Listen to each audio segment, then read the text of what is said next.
Hello everyone. सर्वात पहिले तुम्ही मला हे सांगा, हे वाली हेअरस्टाईल माझ्या फेसवर चांगली दिसते का नाही, तर नक्कीच मला कमेंट करून तुम्ही सांगा.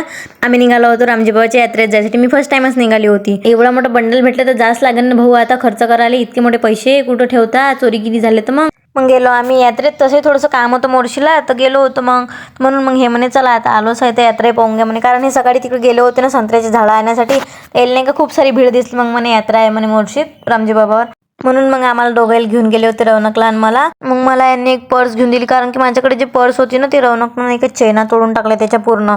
खूप मस्त मस्त पर्स होत्या पण तिथं, खरंच मला आवडल्या पण होत्या, पण घ्यायचं नव्हतं. दर्शननं घेऊन दिल्या जबरदस्तीनं.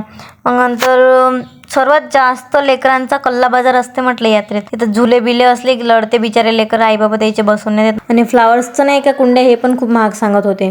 चष्मा घेतला कोण, चष्मा लावणारा होता कोण, हाच लावून घेते म्हटलं समोर चष्मा द्यायचा. बिचारा बिने पैसे ना आल्या होता. इथला मोठा बंडल दिसला यायले तर चल म्हणे घेऊन दे काही. तर हे कुत्रं घेऊन दिलं ना, हा नाही का दिवसभर यायला की कामधंदीने अवतार करते, शाळेत नाही जात ना काही नाही, चिमटे लावून घेतले डोक्याला यानं. असा होता माझा आजचा दिवस. भेटूया नेक्स्ट ब्लॉग मध्ये. Bye bye.